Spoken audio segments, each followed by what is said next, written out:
per Attiva, Michele Viel per l'azienda sanitaria numero 4. E il progetto è molto interessante in realtà perché riesce a mettere insieme, ed è uno dei migliori esempi, a parte questo specifico, dell'approccio corretto alle nuove modalità di affrontare nuove tecnologie e la loro capacità di coinvolgere le persone e la partecipazione, ovvero Arduino come esempio di open hardware, una cosa molto italiana, molto simpatica, all'interno di processi di creatività e di coinvolgimento delle persone con difficoltà che però possono tranquillamente, ma ci racconteranno loro, sviluppare approcci creativi grazie agli strumenti che riescono a utilizzare. Se tutto è pronto? Sì, beh, ma intanto io comincio, poi Okay. intanto che lo smanettone smanetta. Vabbè, io faccio un passo indietro perché inizio parlando di Attiva, perché ha senso in nel nostro ragionamento. Attiva è una cooperativa sociale, soprattutto la sua socialità cerca di esprimerla nel fare inserimento lavorativo, quindi dare opportunità reali di occupazione a persone che in una condizione, diciamo così, per cause indipendenti da sé non trova facilmente integrazione o occupazione. E quindi il primo obiettivo è questo, poi lo facciamo con degli stratagemmi, facciamo occupazione. Uno di questi è la grafica pubblicitaria, ad esempio molto banalmente le cose che sono esposte fuori, gli striscioni, il totem, eccetera, li abbiamo stampati in fretta e furia l'altro ieri. Grafica 3D, il taglio del polistirolo in 3 dimensioni, sempre per adesso con obiettivo pubblicitario, ma anche, tra poco lo vedremo, anche creativo. Sostanzialmente però l'obiettivo principale rimane, ripeto, dare opportunità lavorativa. E questo lo facciamo per una scommessa sostanzialmente, perché pensiamo che nella modernità positivista un po' ci siano dei cortocircuiti culturali che la complessità di oggi dovrebbe in qualche modo scardinare. I cortocircuiti sono associare questi concetti, ad esempio di disabilità, alla lentezza, all'inefficienza, alla improduttività, oppure, non lo so, l'alterità, l'alienazione, legare queste cose ad un approccio che allontana dalla possibilità imprenditoriale, da una possibilità anche di sviluppo, anche tecnologico. Noi crediamo che sia l'esatto opposto, ovvero che queste semplificazioni intanto siano da bandire e cerchiamo di farlo nella nostra quotidianità. E poi il nostro obiettivo è quello di costruire dei percorsi culturali e di pensiero in cui la capacità di imprendere va insieme appunto con la commistione tra gli umani, proprio perché il disagio, quello che noi viviamo nel nostro corpo, sul nostro corpo, nella nostra mente, con i ragazzi, le persone che sono impiegate da noi, il disagio pensiamo che debba in qualche modo diventare un'opportunità maggiore perché noi abbiamo una marcia in più. Ed è questo il motivo per cui noi non ci vergogniamo in questo momento a dire che Attiva è un'impresa che sta attraversando un momento di difficoltà. Come tanti imprenditori in questo periodo lo conosciamo. Ma sappiamo anche che tanto il problema reale non è questo. Cioè il fatto che la crisi fosse una cosa non tanto bella lo sapevamo già.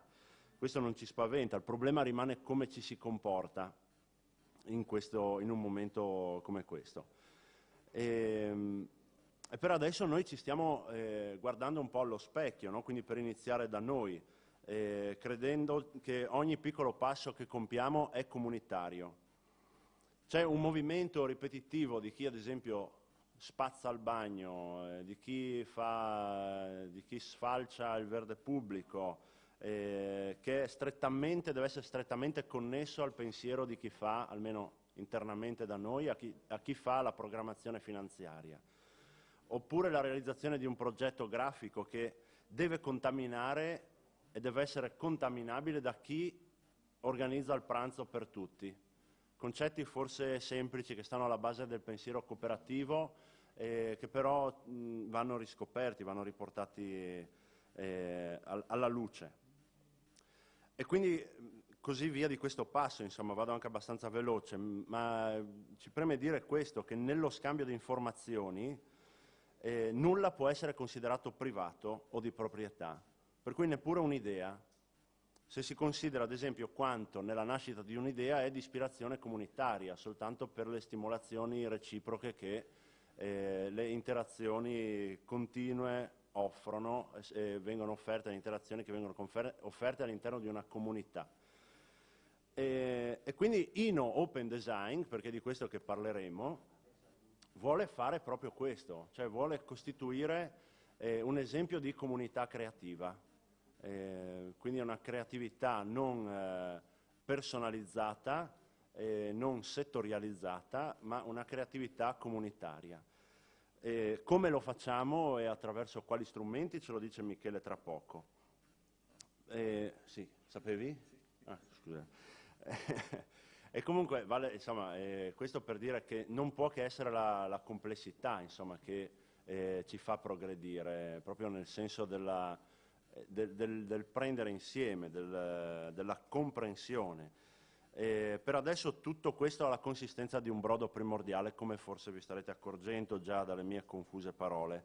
È un brodo primordiale che mescola innovazione, invenzione, intenzione, sviluppo, pazzia, gioco, creatività, recupero, riciclo, gli scroccamenti che ci facciamo a vicenda, il divertimento, l'insulto bonario, il metodo, la comprensione, il riconoscimento, la riconoscenza, la sopportazione, alcuni paradossi, molti, la manualità delle ghirlande natalizie che dovevamo fare, gli accavallamenti di impegni, la curiosità, le sperimentazioni, i punti di domanda, dei piani commerciali che non riusciamo mai a definire, un piano di investimento, la sostenibilità a costo zero, tutte queste cose per adesso stanno insieme nella nostra mente. Noi siccome abbiamo delle menti sostanzialmente malate, insomma, quindi abbiamo delle forti difficoltà in questo senso, ci piacciamo proprio per questo, perché sappiamo che qualcosa ne verrà fuori e adesso, insomma, sto cercando di riprodurre una conversazione piuttosto surreale che c'è stata tra me e Michele qualche sera fa e adesso, insomma, lui vi spiegherà meglio come lo facciamo.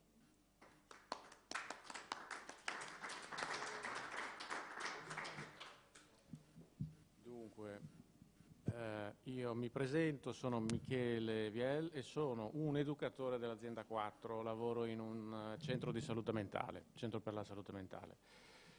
In realtà sono anche una persona estremamente interessata alle tecnologie e a tutte le loro, agli utilizzi anche i più strani. Sono infatti anche un artista creativo, mi occupo di utilizzare la tecnologia contro se stessa.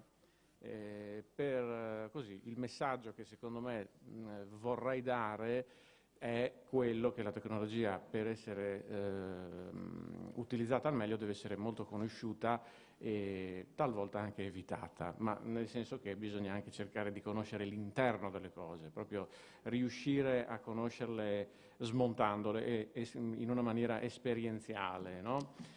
E allora tutto è nato, tutto questo discorso ha avuto uno sviluppo molto veloce dal momento in cui io sono venuto a conoscenza di questa piattaforma open source che si chiama Arduino.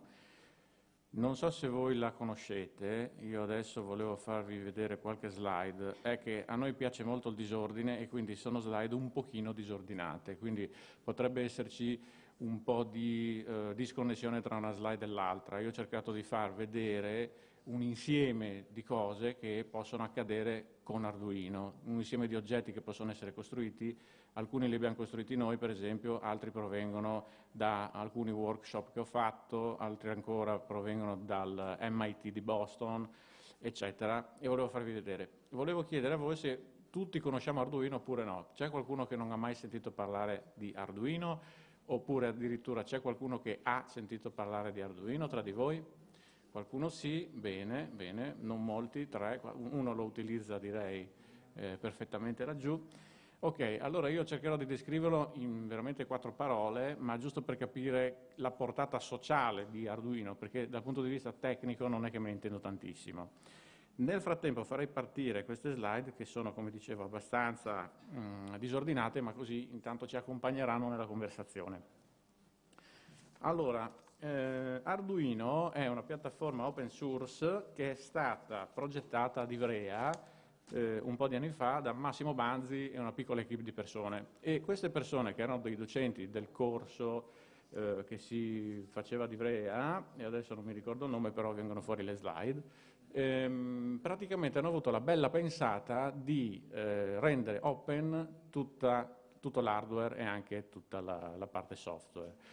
Per cui Arduino è stato, secondo me, un momento rivoluzionario, nel senso che ha portato le persone che non sapevano nulla di tecnologia, di ingegneria elettronica, di informatica, eccetera, a poter utilizzare la potenzialità di un aggeggio come questo qui che vedete nelle slide che stanno scorrendo alle mie spalle.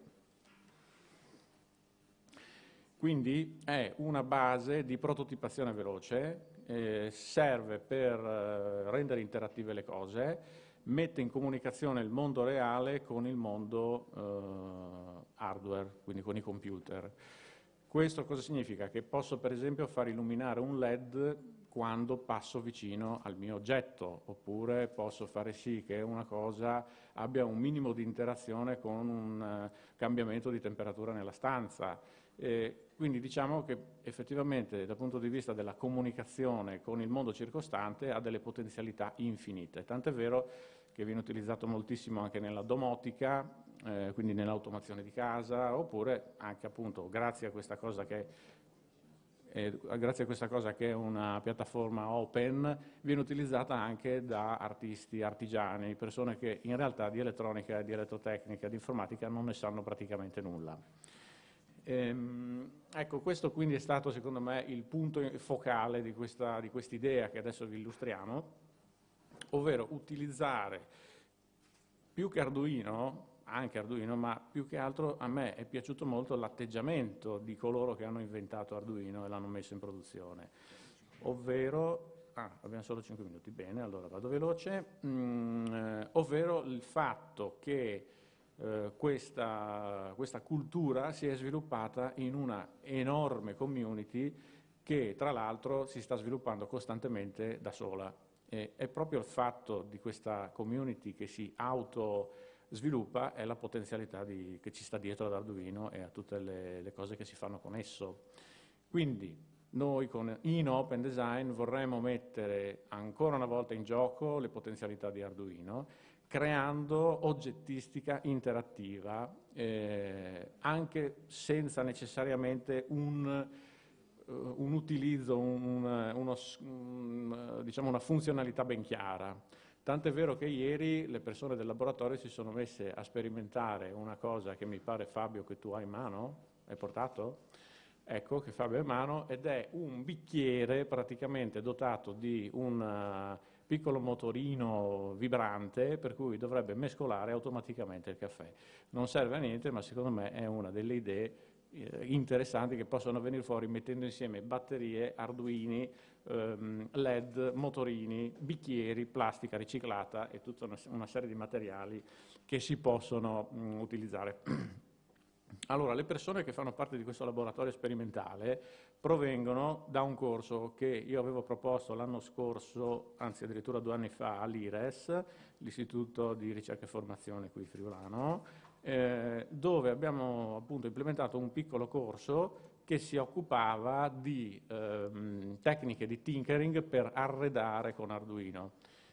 L'idea era quella di mettere in contatto l'industria del mobile locale con anche la tecnologia di Arduino e l'open source. Ci siamo riusciti, abbiamo fatto il corso che è stato finanziato dalla Regione e alcune delle persone che sono uscite dal corso hanno cominciato a sperimentare e quindi a lavorare con le mani e con i materiali, che è una cosa di cui noi forse non siamo tanto più abituati a fare. Nel senso che smanettare e sporcarsi le mani con i circuiti e con la carta e con altre cose, altri materiali che di solito hanno delle destinazioni d'uso diverse rispetto a quello per cui sono stati progettati, noi le usiamo in maniera diversa, scusate. E quindi è stato un corso molto interessante perché ha aperto un sacco di potenziali sviluppi. Uno di questi è questo laboratorio sperimentale, per cui diciamo che l'idea è quella di mettere assieme materiali di riciclo, materiali low tech, che può essere un tessuto, può essere la plastica, vetro e quant'altro, vernici, con arte, creatività e interattività fornita appunto da Arduino o comunque da microprocessori come AT-Tiny45, che sono dei microprocessori ancora più piccoli della piattaforma stessa, per cui si possono programmare con Arduino, ma in realtà occupano lo spazio di una capochia di spillo.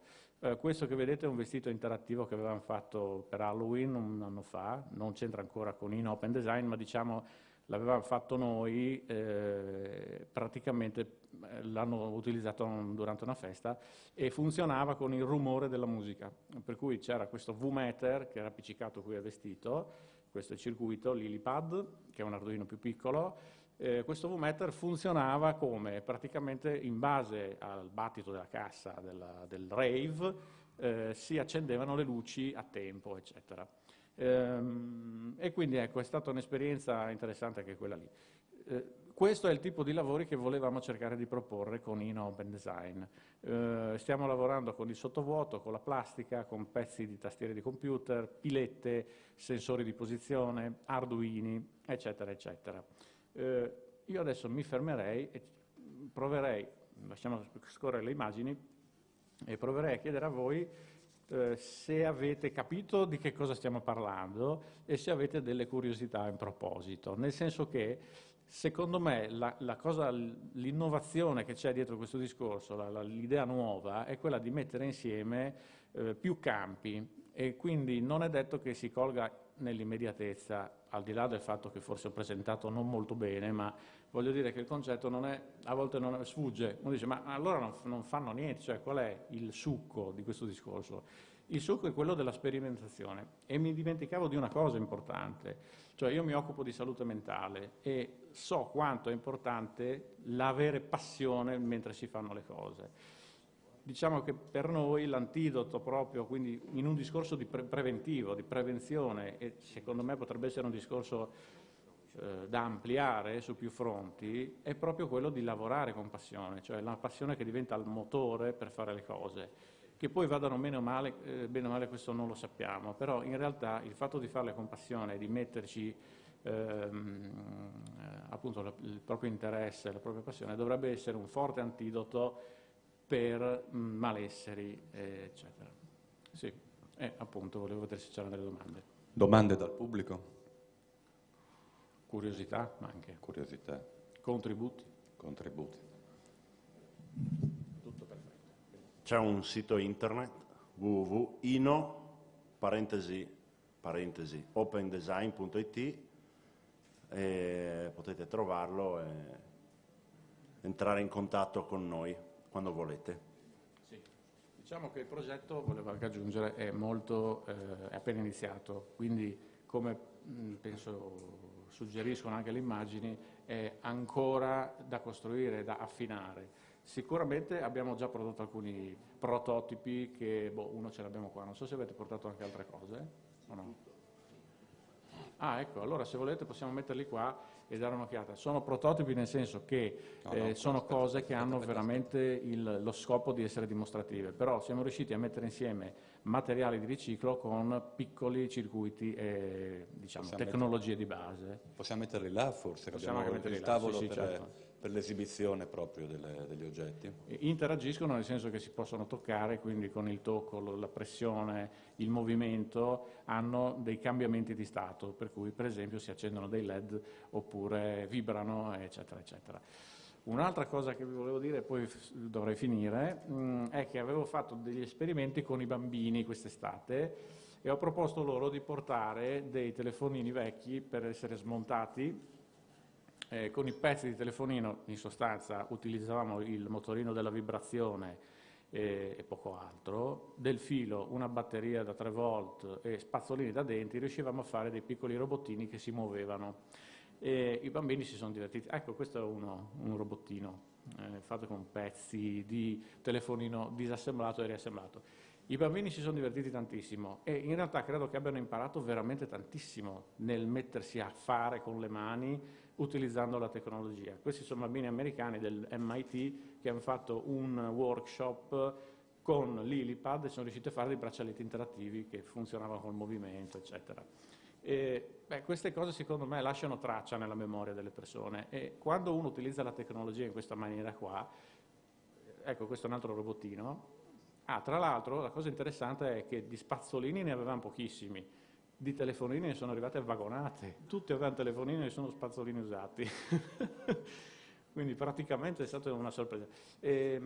Volevo dire appunto che mettendo le mani sulle cose, ecco, si abbassa anche il livello di adorazione rispetto alla tecnologia, per cui diventa un mezzo più vicino a noi e probabilmente lo si fruisce meglio, cioè siamo meno vittime è sicuramente una delle modalità con cui la tecnologia può essere resa più familiare, cioè perdere quell'aura di magico che è intorno. Nessuna tecnologia è assomiglia ad una magia fino a quando non è praticabile. Questo qua è proprio il modo di fare con le mani, girarla come un guanto, ragionarci sopra, è il modo migliore fin da bambini, per comprendere in che modo creatività può essere espressa anche con dei LED, con delle vibrazioni, con degli oggetti semplici ricreati sul momento. Quindi ringraziamo Attiva, grazie a voi, Michele Viel e continuiamo. Allora, Open Healthcare. Non funziona. Io stacco di brutto così. Sì, vai tranquillo.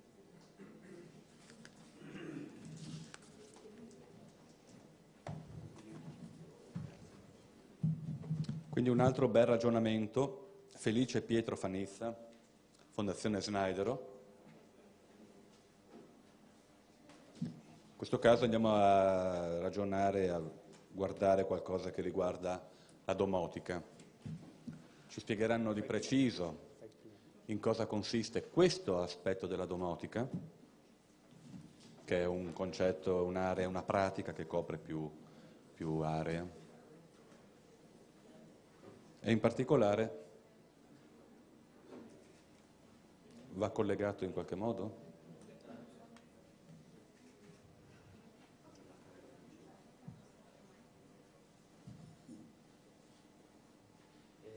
Deve selezionare il modo, no? Sì.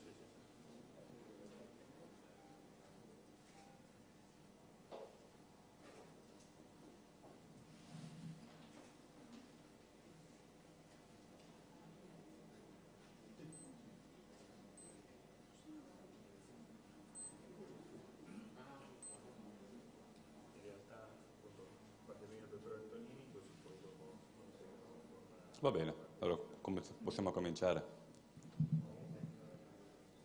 Allora, dottor Antonini, parliamo di domotica, il progetto si chiama Refreedom. A voi la parola. Bene, grazie.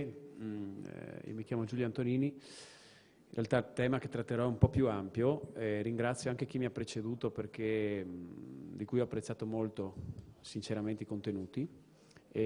Io sono un dirigente amministrativo in un'azienda sanitaria, quindi l'azienda sanitaria è la Bassa Friulana, ma di fatto lavoro per conto della Direzione Regionale della Salute. Per il ruolo che svolgo mi occupo di favorire e accompagnare quelli che sono dei progetti e dei processi di innovazione nel campo della salute. Le slide cercherò di essere meno noioso possibile. Quello che vorrei rendere evidente è come alcuni elementi, alcuni temi, tra i quali la domotica, l'innovazione e anche il contributo delle tecnologie nel campo degli ambienti di vita, sia un processo assolutamente dinamico e rispetto al quale anche le pubbliche amministrazioni sono come dire, attraversate da forti potenzialità di cambiamento. Il tema è molto ampio, però siccome siamo nell'anno dell'invecchiamento sano e attivo e il tema dell'evoluzione demografica è incombente su di noi. Solo 2 dati per contestualizzare il fatto che siamo la seconda regione più anziana d'Italia e quindi verosimilmente di Europa, e abbiamo già più del 23% di popolazione sopra i 65 anni. I trend che vedete esposti, che vorrei solo dare come elementi di riferimento, che gli anziani evidentemente cresceranno sempre di più, diventeremo tutti più anziani a lungo, aumenteranno le condizioni di vita solitaria, e soprattutto anche un altro elemento, che caleranno enormemente i cosiddetti caregiver, cioè coloro che si prendono cura delle persone anziane sia in famiglia, perché le famiglie si stanno inaridendo, sia a livello di datori di cura formali e informali. Queste slide sono anche recuperate da alcuni incontri con altre regioni che abbiamo fatto. Parliamo anche di temi legati all'internazionalizzazione quando parliamo di salute, cioè le sfide che abbiamo di fronte nel campo dell'invecchiamento, sommariamente possiamo considerarle queste. E queste sfide le dobbiamo affrontare sia a livello di sistemi di welfare locali, sia a livello di sistemi di welfare nazionali, anche sovranazionali. Ci sono i temi della promozione del sostegno alla domiciliarità, cioè a favorire il contrasto all'istituzionalizzazione della popolazione anziana e la promozione dei servizi e dei diversi interventi che permettono alle persone di invecchiare nella propria casa, l'innovazione dei modelli di cure integrate. Quando parliamo di cure integrate parliamo di quantomeno di sanità sociale e poi anche tutto quello che attiene al mondo del terzo settore e dai datori di cura informali. Il tema dell'accessibilità degli ambienti di vita, che poi verrà anche in parte declinato anche dall'ingegner Fanizia, sottolineato il contributo delle tecnologie e tutto il cosiddetto mondo dell'ambient assisted living. Perché ho tirato questa riga sull'ambient assisted living? Perché ambient assisted living è un'area di intervento e di interesse di particolare attenzione della Commissione europea, dell'Unione Europea, sulla quale si riversano molte risorse economiche e molte attenzioni per quanto riguarda i temi della ricerca. Ancora il tema dello sviluppo di comunità e dei rapporti pubblico-privato. Li cito e mi collego idealmente, spero in maniera non invasiva, con chi mi ha preceduto, perché o noi utilizziamo, e per quello ho apprezzato sinceramente molto l'intervento che avete fatto, il contributo delle tecnologie in chiave di creare dei legami, creare delle soluzioni che avvicinano e non che separano, attivare dei laboratori, stando nel mondo della salute e dell'integrazione sociosanitaria, qualcuno può pensare che il CSM sia un fortino che gioca in difesa, dove arrivano le persone che hanno dei problemi, no? In realtà quello che mi pare straordinario in quanto è stato proposto prima e che io condivido pienamente è che anche la proattività dei servizi, cioè la progettualità, le innovazioni possono venire da tutti, quindi anche i servizi, quelli che anche spesso possono essere considerati quelli più residuali, più in difficoltà, possono essere degli attori autorevoli di dinamiche di cambiamento e di progettualità e iniziative che vanno a beneficio di tutti. Perché in questa slide evidentemente noi possiamo assumere che tutte queste sfide vengono poi gestite in un sistema di welfare in forma verticale. Il vero cambiamento è di cominciare a gestirle in forma orizzontale, considerando il tema delle tecnologie, degli ambienti di vita, dello sviluppo di comunità e dei rapporti tra pubblico e privato, privato-sociale, come degli temi assolutamente da declinare insieme.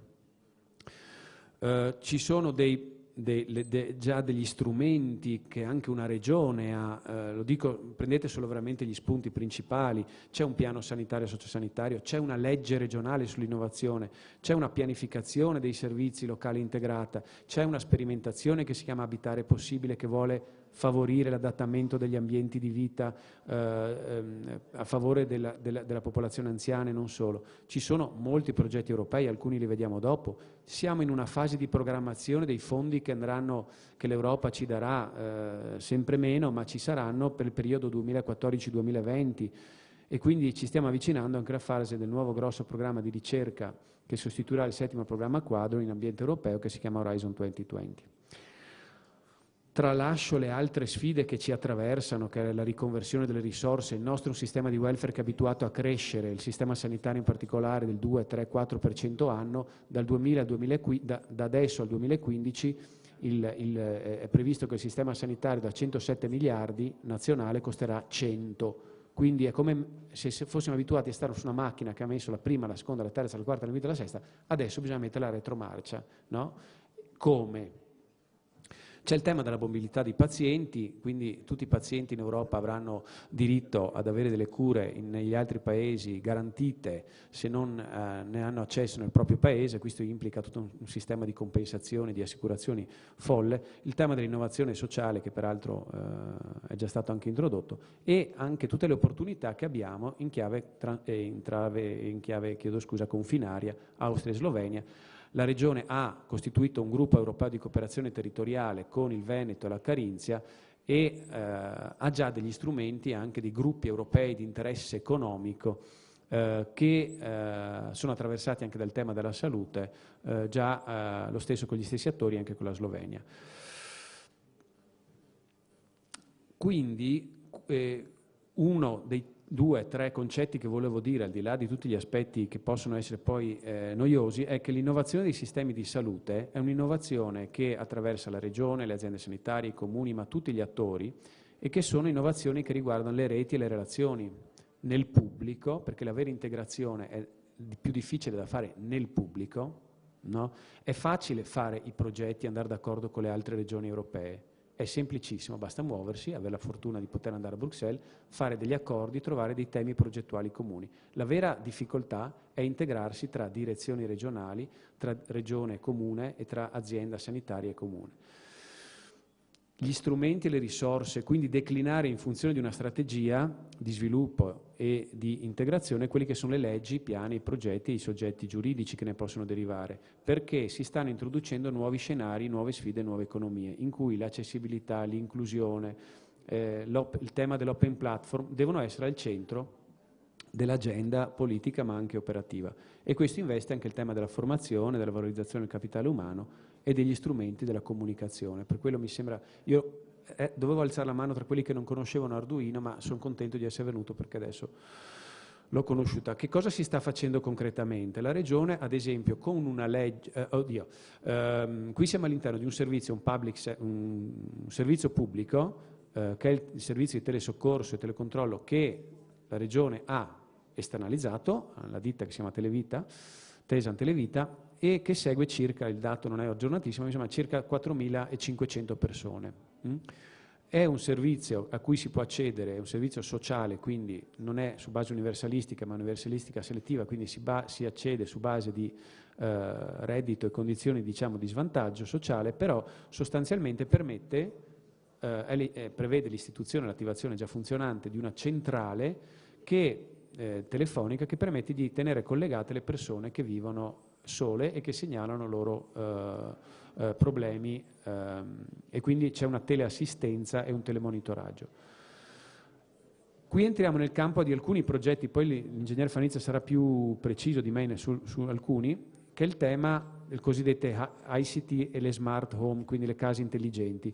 Trieste è stato finanziato un progetto che si chiama Presto a casa, che è l'adeguamento e la ristrutturazione di 2 appartamenti pubblici con tutta una serie di dispositivi e di soluzioni di adattamento che vanno a favorire l'accessibilità e la vita delle persone con disabilità, in particolare motoria, all'interno di soluzioni abitative. Questi 2 appartamenti sono sia appartamenti palestra, cioè di transito di persone che escono da ricoveri e che richiedono periodi di riabilitazione, sia uno dei 2 hanno soluzioni, sono gestiti in forma più, diciamo, residenziale.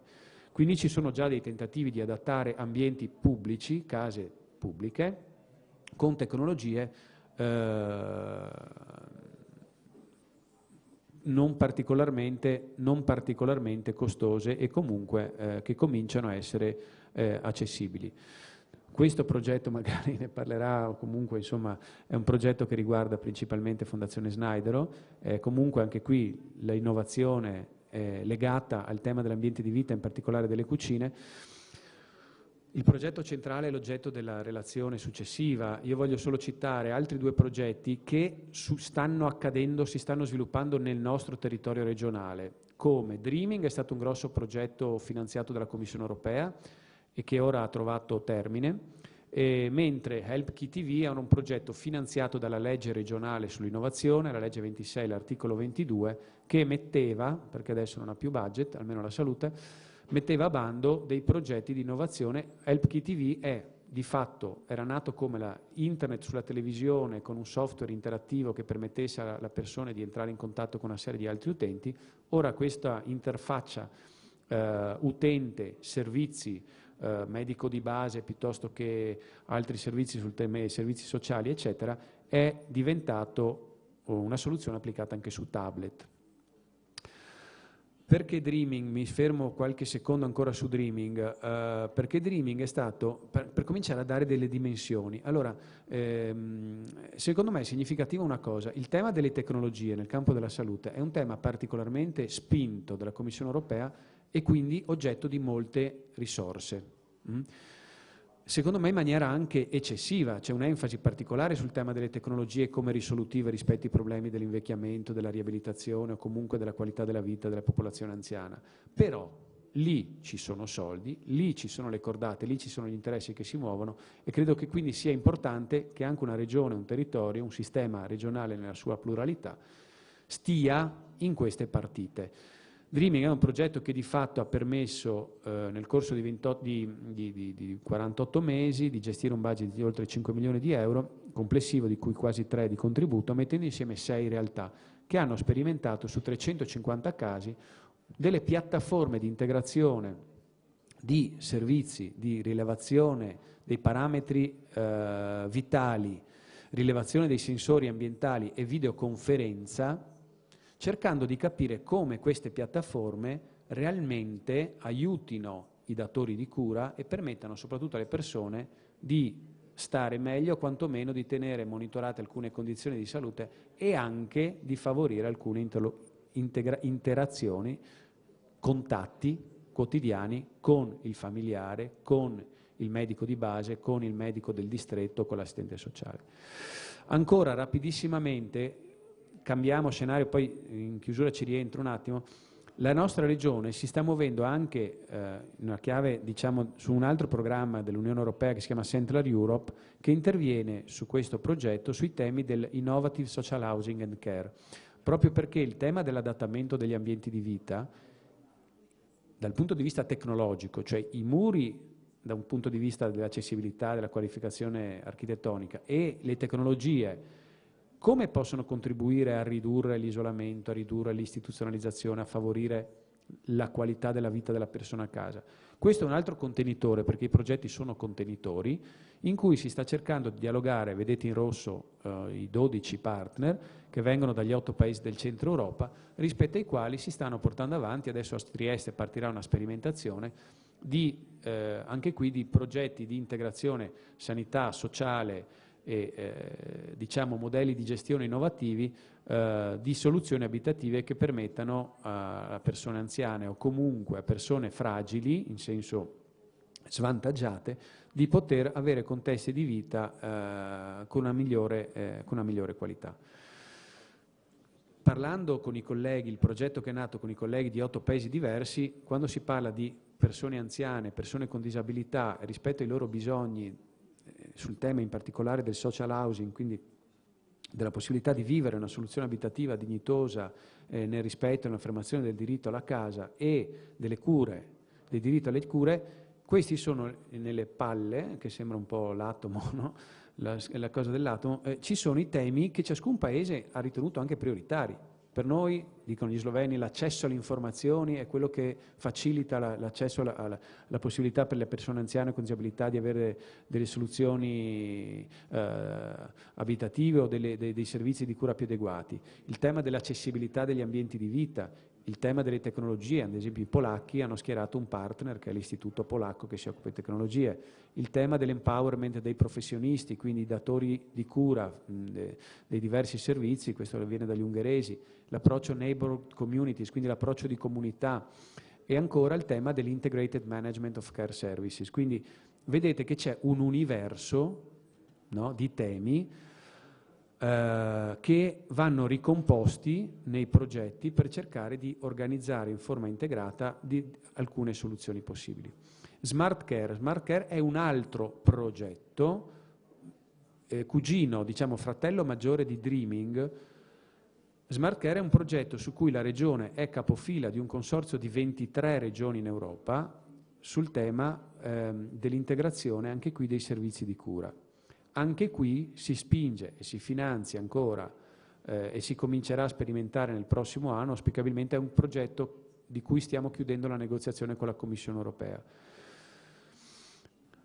Anche qui c'è l'idea di superare i modelli, diciamo, delle cure convenzionali in cui il sociale e il sanitario sono separati verso piattaforme di tecnologie e di servizi che permettano di integrare le cure sanitarie, le cure sociali, ma anche il contributo dei, diciamo, di tutto quello che noi chiamiamo il terzo settore, ma che vuol dire non solo il terzo settore organizzato, ma che in un'accezione più ampia consideriamo anche le persone, le famiglie e le loro organizzazioni e reti anche informali.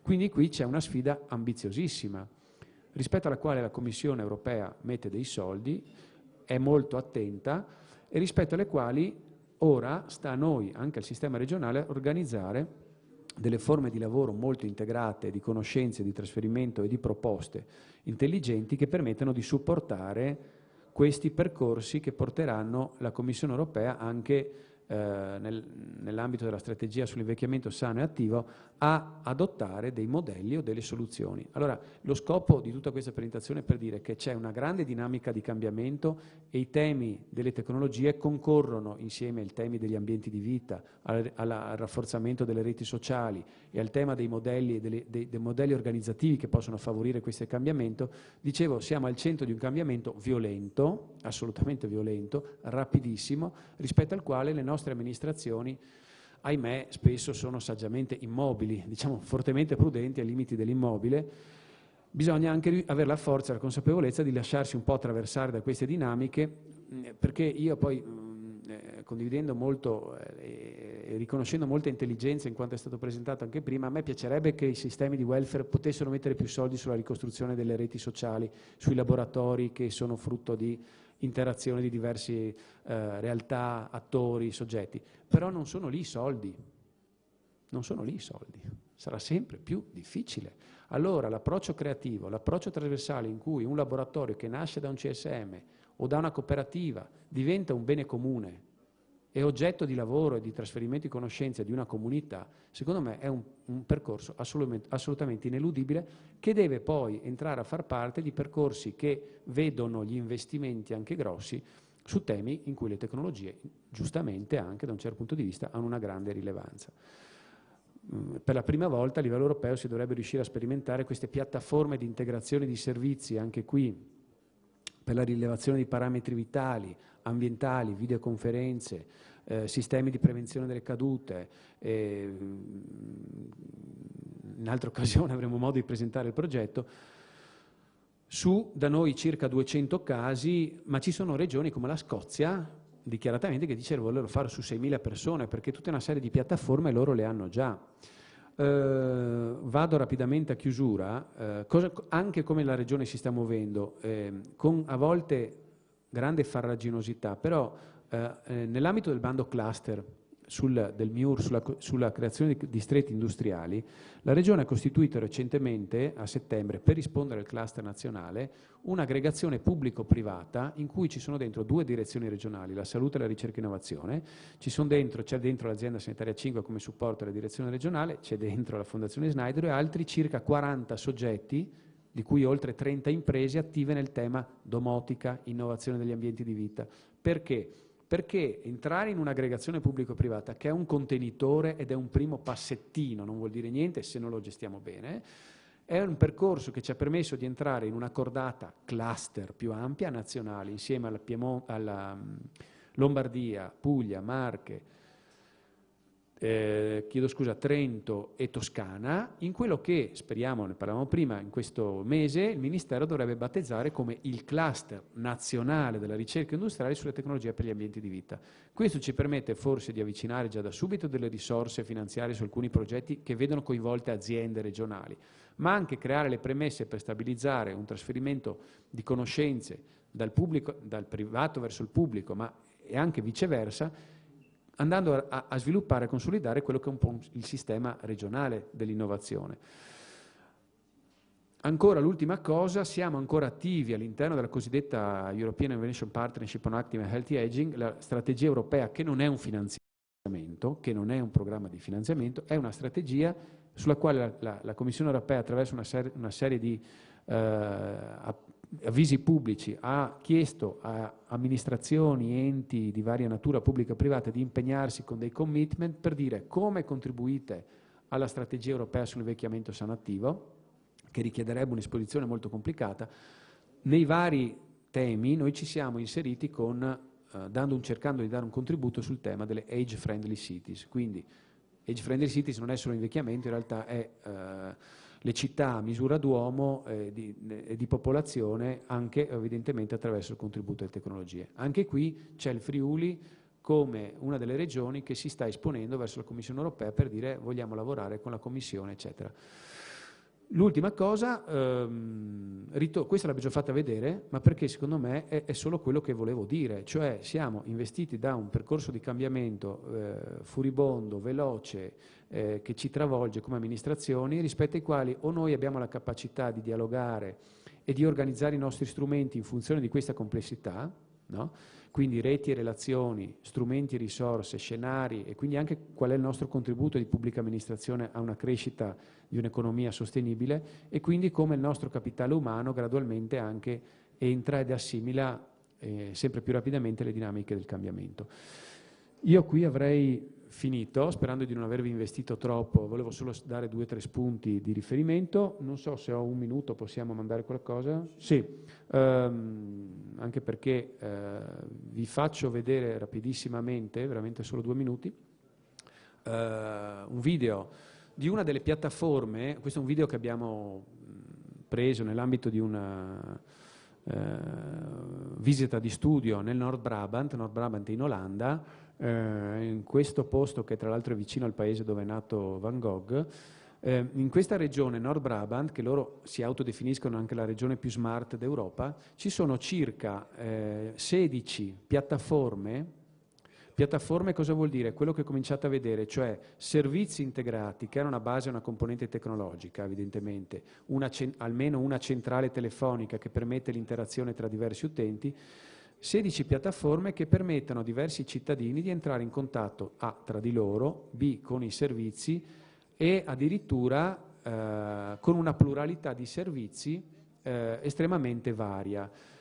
Cos'è la cosa interessante? È che lì la provincia di Brabant, che di fatto è una specie di regione dal punto di vista amministrativo, ha messo in competizione la nascita di piattaforme a favore di servizi integrati per la qualità della vita e la domiciliarità delle persone. Quindi si è sviluppata e si è anche composta appunto una competizione che ha generato diverse piattaforme, alcune resteranno, altre no, ma io non credo che, per essere chiari, queste piattaforme sostituiscano o debbano sostituire l'assistenza domiciliare, l'infermiere di comunità, il riabilitatore a casa. No, no.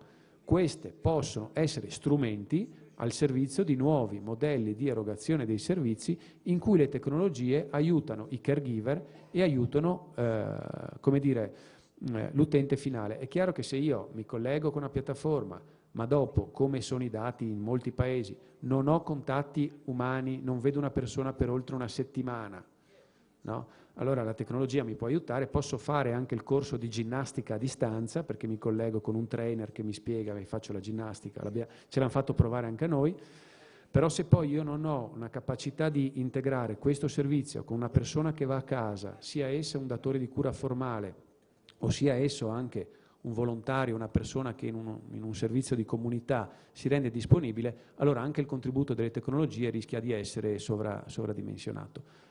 Vi ringrazio per l'attenzione e adesso ho il piacere di passare la parola a Felice Fanizza.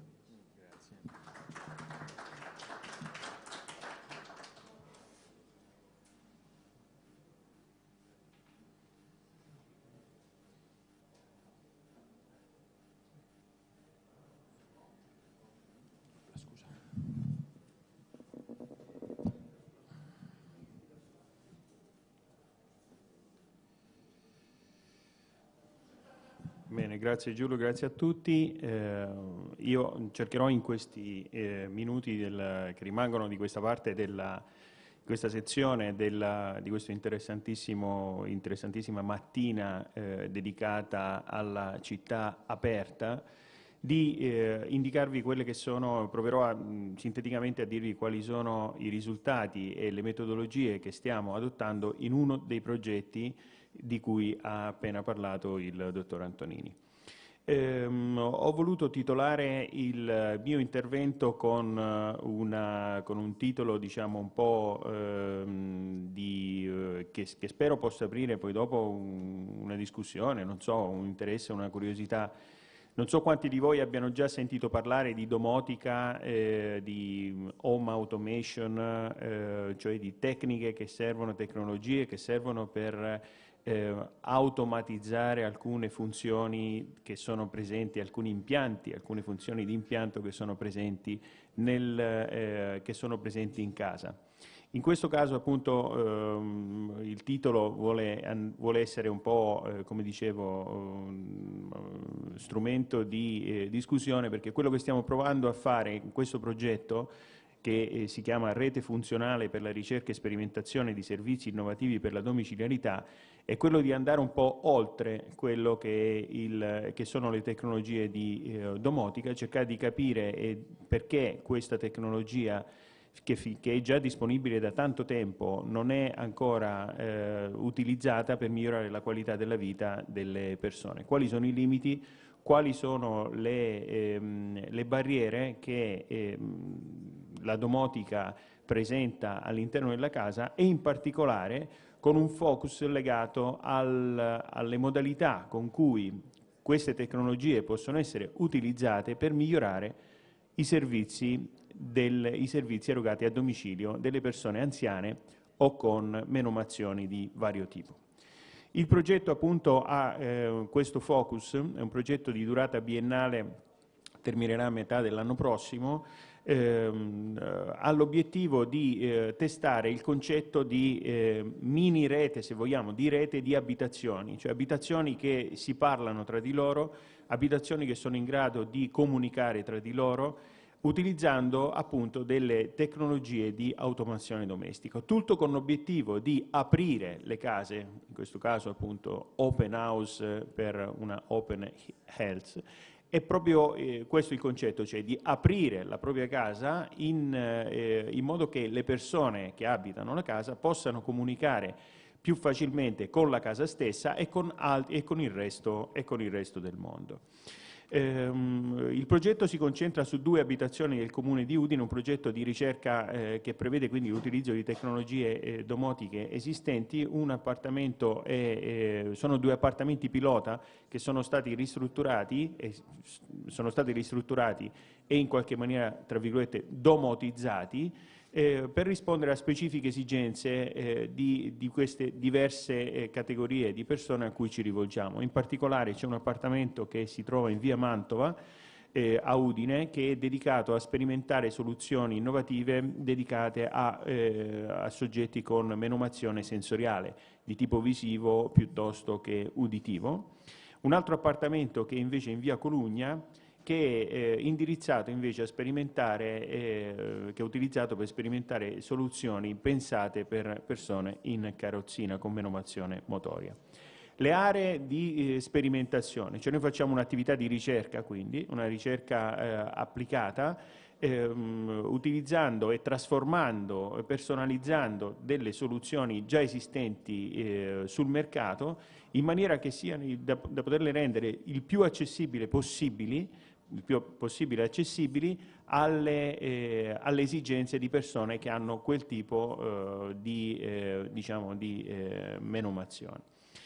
Stiamo parlando quindi di salute, stiamo parlando di socializzazione, come si diceva prima, la possibilità di non isolare le persone in casa, di sostenibilità, di sicurezza, di comfort e di miglioramento dei rapporti con la pubblica amministrazione. Quindi il progetto è un progetto che ha un focus sull'abitazione, ma riguarda poi in realtà una rete di relazioni che coinvolge il quartiere e che coinvolge anche la città. L'idea è appunto quella di mettere in piedi, di stressare, se vogliamo, le tecnologie che di domotica che possono essere presenti all'interno di un appartamento, di un normale appartamento, di un appartamento diciamo che ha una struttura standard come possiamo averle tutti nelle nostre case, e renderlo per questo appunto disponibile, cioè aperto a quelle che sono i servizi di tipo sociosanitario, i servizi di manutenzione della casa, i servizi legati all'assistenza in casa data dalle persone della propria famiglia piuttosto che dai vicini di casa, e quindi strutturare quello che è appunto quella open community che può servire realmente per anche ottimizzare quelli che sono oggi i servizi pubblici e che quindi vengono erogati solo dal pubblico. Quindi si parla di volo nel concetto appunto di un appartamento. Vi faccio vedere solo appunto l'appartamento di Via Mantova, appunto come vi dicevo è strutturato in maniera molto standard, è un soggiorno, bagno, cucina e 2 stanze e nel nostro caso, nella nostra sperimentazione, rappresenta o un appartamento per una persona singola, una coppia di anziani, piuttosto che un appartamento assistito, come sempre più spesso si vede, dove c'è una persona anziana e una persona che può essere un assistente, una badante, un operatore sociosanitario che li assiste. Per domotica normalmente si intende queste cose che vediamo dietro di noi, cioè la possibilità di gestire porte, finestre, apertura e chiusura di porte e finestre, piuttosto che accensione o spegnimento di luci.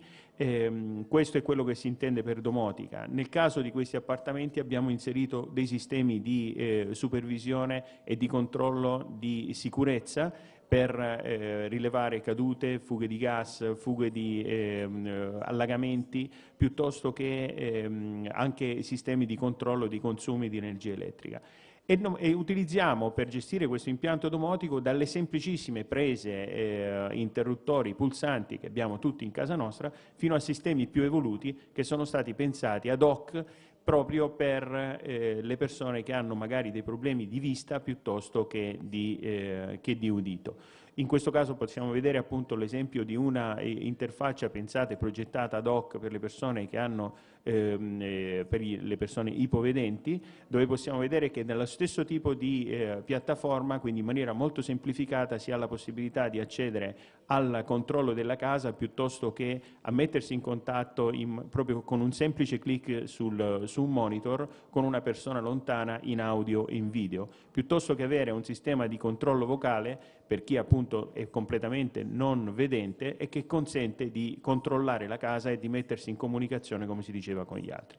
Cioè lo scenario, ora scorro velocemente perché appunto ci sono problemi di tempo, l'idea è quella cioè l'approccio dove ci poniamo noi è questo, cioè le tecnologie esistono già, le tecnologie sono già consolidate.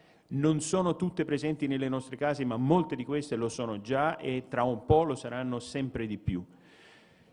Il problema vero è come rendere queste tecnologie accessibili alle persone anziane e alle persone che hanno delle difficoltà di tipo sensoriale piuttosto che motorio. E questo è un problema ancora irrisolto. Per noi, quando ci sono problemi irrisolti, per noi, diciamo, il nostro approccio di ricercatori in realtà è visto come uno stimolo. Nel senso che quando vediamo che c'è un'area tecnologica che non è stata ancora affrontata, per noi quella diventa una potenziale area dove sviluppare della ricerca, che è quello che stiamo facendo. Stiamo pensando appunto a dei sistemi di estrema personalizzazione, cioè il problema che le persone non debbano adattarsi alle tecnologie, ma sono le tecnologie che devono essere così ridondanti da adattarsi loro e poter essere configurate in base alle esigenze e alle capacità residue di ciascuno di noi. Non stiamo parlando solo di anziani, piuttosto di persone che hanno delle menomazioni. Ovviamente le interfacce pensate per gli ipovedenti quindi non sono le stesse pensate per le persone ipoacusiche o sorde. In questo caso vediamo quello che abbiamo progettato per le persone che hanno problemi di tipo uditivo. Hanno esigenze diverse. Una persona che abita da sola in casa e non ha la funzionalità sviluppata dell'udito ha necessità di sapere chi c'è in casa in quel momento e dove sono le persone. in quel momento in casa. Quindi le tecnologie le abbiamo adattate in un sistema, ad esempio, di cerca persone che con un clic ti dice chi c'è in casa e che cosa sta succedendo. Sono esigenze diverse che possono essere risolte dalle stesse tecnologie. Il problema è riuscire a personalizzarle, quindi a rendere queste interfacce quanto più spinte possibile e quindi quanto più aperte alle esigenze del maggior numero possibile di persone. Chiaramente noi queste cose le facciamo vedere, le progettiamo, le realizziamo, mettiamo a disposizione le nostre competenze insieme ai soggetti che hanno determinate problematiche. Sono loro che ci aiutano a dirci quali sono le loro esigenze, sono loro che ci dicono i limiti delle tecnologie che ci sono oggi. Nell'appartamento successivo che stiamo appunto per sperimentare, finito l'ultima, abbiamo appunto invece, ci stressiamo tutto il tema dell'accessibilità fisica, il problema appunto per le persone che sono in carrozzina di arrivare a raggiungere i posti quindi che servono, il problema di ridurre i percorsi, il problema che le automazioni possono essere effettivamente agibili e interfacciate in maniera semplificata. Questo è un po' il senso di questo progetto, potrei farvi vedere anche qualche video ma non c'è tempo, sono tutti progetti operativi, l'appartamento è aperto, è un appartamento pilota, è un appartamento test dove noi continuamente i nostri ricercatori lavorano e si interfacciano direttamente con le persone che sono appunto ipovedenti, non vedenti, insomma problemi che hanno ipoditivi, ipoacusici piuttosto che sordi, e lo stesso facciamo con le persone che sono in carrozzina. Quindi l'invito per tutti, e chiaramente non posso farlo singolarmente, è a prendere contatto con noi, chiunque sia interessato in qualche maniera, direttamente o indirettamente, a queste tematiche, perché l'approccio di questo progetto di ricerca è appunto anche questo, di metterci insieme, di valorizzare tutte quelle che sono le competenze anche che sono disponibili nel territorio e di poter utilizzare questo laboratorio un po' come un laboratorio di tutti. Ok? Questo è un po' il senso. Grazie. Grazie. Grazie sia per la preziosa illustrazione delle tematiche della domotica sicuramente interessante, quanto per la sollecitudine con cui ho dovuto purtroppo tagliarle i tempi. Questo perché? Perché abbiamo ora da presentare, chiedo solo conferma su un'eventuale pausa caffè, rapidissima. Non facciamo pausa caffè. Esatto. Quindi il progetto a questo punto è Open Udine. Assessore Paolo Coppola per l'innovazione, Riccardo Luna, Vittorio Alvino per Open Policy.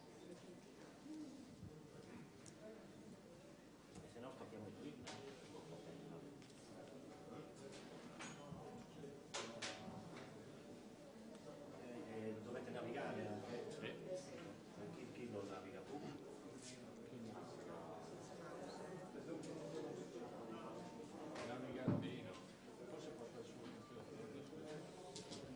Se no è questo.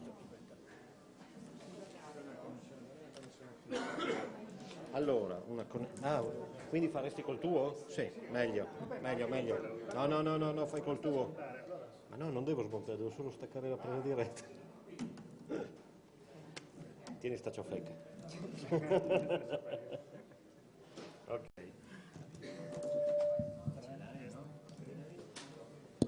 Questo va? Lascia autonomo. Questo qua lo dobbiamo tenere per lo streaming. No. Sì, entrambi vanno diretti adesso. Sento un po' di...